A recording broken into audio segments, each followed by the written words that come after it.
अवधूत चिंतन श्री गुरुदेव दत्त श्री स्वामी समर्थ.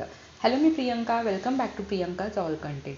नामस्मरण केल्याने आपल्या आयुष्यामध्ये काय बदल होतात? सगळेच असं सांगतात की नामस्मरण करा. नामस्मरणा इतकी प्रभावी सेवा कुठलीच नाही. पण नक्की नामस्मरण केल्याने काय होतं?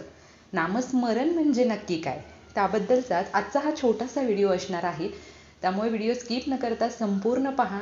तुम्हीही नामस्मरण करा आणि त्याचे अनुभव तुमच्या आयुष्यामध्ये घ्या. तत्पूर्वी चॅनलवरती नवीन असाल तर चॅनलला जरूर सबस्क्राईब करा. कमेंटमध्ये श्री स्वामी समर्थ लिहायला विसरू नका. जो भक्त, जो साधक अगदी श्रद्धेने नामस्मरण करतो त्याच्या आयुष्यामध्ये त्याला खूप अनुभव येतात. नामस्मरण केल्याने तो व्यक्ती शांत होतो. त्याला एकांत आवडायला लागतो. आपण गुरुचरित्र वाचतो, स्वामी चरित्र वाचतो, आपण अनेक चरित्र वाचतो. त्यामधून आपल्याला एवढं कळतं की पहिले जे साधू संत असायचे ते एकांतात राहायचे. एकांत त्यांना आवडायचा. एकांत काळामध्ये ते साधना करायचे. जेव्हा त्यांची साधना पूर्ण व्हायचे तेव्हा ते सर्वांच्या मध्ये मिसळायचे. आपल्या मनामध्ये वेगवेगळ्या विचारांची खूप गर्दी असते. काही विचार तर इतके वाईट असतात की त्यामुळे आपल्या आयुष्यामध्ये त्याचे खूप नकारात्मक परिणाम होतं. जेव्हा आपण नामस्मरण करायला सुरुवात करतो तेव्हा त्या नामस्मरणाने या विचारांची जी गर्दी आहे ती निघून जाते. योग्य विचारांची गर्दी आपल्या मनात व्हायला लागते. आणि विचार येणंही खूप चांगलं आहे. पण विचार कसे असायला हवेत तर योग्य. नामस्मरण केल्याने ज्या नकारात्मक विचार आहेत, ज्या नकारात्मक गोष्टी आपल्या मनामध्ये जागा करतात, ते नामस्मरणाने त्याच्यावरती परिणाम होतो आणि ते सगळं निघून जातं. आपलं जे अंतःकरण आहे ते शुद्ध व्हायला लागतं. आपण जेवढं एकाग्रतेने नामस्मरण करतो तेवढं मन एकाग्र होतं. आपल्याला शांत झोप लागते. बघा, सध्या काय झालेलं आहे की लोकांकडे भरपूर पैसा आहे, सगळं आहे, पण त्यांना झोप मिळत नाहीये. आणि असं म्हणतात की आयुष्यामध्ये तोच व्यक्ती श्रीमंत आहे की त्याला झोपलं की लगेचच झोप लागली पाहिजे. तर हे जे नामस्मरण आहे ते फक्त केल्याने आपल्याला शांत झोप लागते. योग्य वेळी आपल्याला जागही येते. आपल्याला आपल्या आयुष्यामध्ये योग्य मार्गावर नेण्याचं काम नामस्मरण करतं.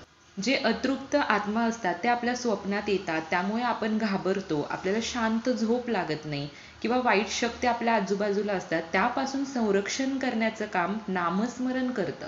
नामस्मरणामुळे आपल्या आजूबाजूला संरक्षण कवच तयार होतं. नामस्मरण केल्याने आपल्या भोवती संरक्षण कवच तयार झाल्यामुळे अतृप्त आत्मा असतील, वाईट शक्ती असतील त्या आपल्यामध्ये प्रवेश करत नाहीत. आपल्यातले जे ग्रह आहेत ते हळूहळू व्यवस्थित व्हायला सुरुवात होते. त्यांच्यामध्ये बदल होतात. आपली कुंडलीमध्ये जे दोष आहेत ते हळूहळू संपायला लागतात आणि आपली कुंडली व्यवस्थित म्हणजे जशी असायला हवी तशी होते. कुंडलीमध्ये वेगवेगळ्या गोष्टींना स्थान असतं. जसं की स्वभावाला स्थान असतं, धनाला स्थान असतं, पराक्रमाला स्थान असतं. आणि जसं जसं आपण नामस्मरण करतो तसं तसं याच्यामध्ये खूप छान बदल आपल्याला अनुभवायला मिळतात. अधिक सुख मिळावं यासाठी अनेक व्यक्ती साधना करतात. पण जसं जसं साधना नामस्मरण करायला जातात तशी तशी त्यांच्या मनातील जी वासना आहे ती कमी होते.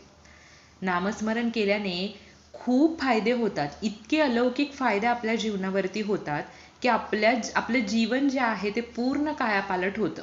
नकारात्मक शक्ती आपल्यामध्ये प्रवेश करत नाही. आपल्यातले नकारात्मक विचार निघून जातात.